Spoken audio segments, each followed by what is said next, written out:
বাবা কিসের ভাগ বাটোয়ারা চলতেছে দেখি। ভাজা কমপ্লিট হয়ে গেছে এখন। আসসালামু আলাইকুম, সবাই কেমন আছেন? আলহামদুলিল্লাহ আমি ভালো আছি, আপনারা নিশ্চয় অনেক ভালো আছেন। আজকে সারাদিনে গোসল করারও সময় পাইনি, কি বলবো। পুচকু অনেক কান্নাকাটি করছে, অনেক দুষ্টু করছে আজকে। আর আজকে আমার তেমন কোনো রান্না বান্না ছিল না, শুধু ডাল রান্না করছি, আম ডাল। ফ্রিজে আমি কাঁচা আম রেখে দিচ্ছি। আর এখন হচ্ছে বিকালের নাস্তা বানাবো। পুচকু বাইরে গেছে আর বাবার সাথে। কোনটা খাবার? পুরি নাকি সিঙ্গারা? পুরি করবো। দরজা খুলতে যেয়ে হাত কেটে গেছে বাবা। আমি টান দেওয়ার সাথে থেকে দেখেন হাত কাটছে, রক্ত বেরোচ্ছে, তাও আমার বকা শুনতেছে। কেমন বিচার বাবা? কিসের ভাগ বাটোয়ারা চলতেছে দেখি। কলা কলা কি এটা আমার? এটা কি আমার বাবা? আমাকে একটা জুস দাও। এই যে তুমি আসছো, দরজা খুলতে যে মামার হাত কেটে গেছে, দেখছো? আমাকে একটা দাও কলা বাবা, একটা জুস দাও, দুধ দাও। আমি ছোট বাবু না। Thank you. এটা কি আমি খাবো?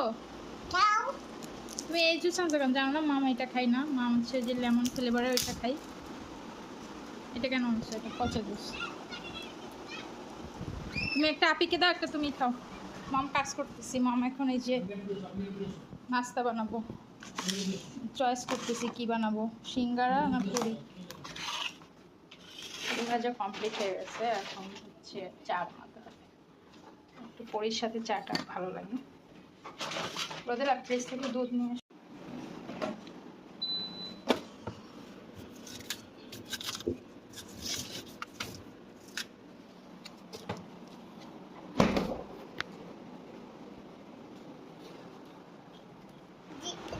বই পড়ো একটু। তোমার বাবা যে তোমাকে এত এত বই কিনে দিচ্ছে, এগুলো কখন? ওরে বাবা, এটা কি বাবা? পুতুল। এটা কি বাবা? গাই। হ্যাঁ, একটু আম্মাকে একটু পড়াই দাও তো। এটা কি বাবা? এটা কি? হাতি। বাবা আমি কিছুই চিনি না, দেখো মমকে একটু 1 2 পড়াও, আর প্রথম থেকে একটু শিখাও। ফ্যান ফ্যান, হ্যাঁ। এটা কি ওই যে সিলিং ফ্যান নাকি আমি যে তোমার ফ্যান? কে চালাইছে? কে ফ্যান চালাইছে? তোমার আপি?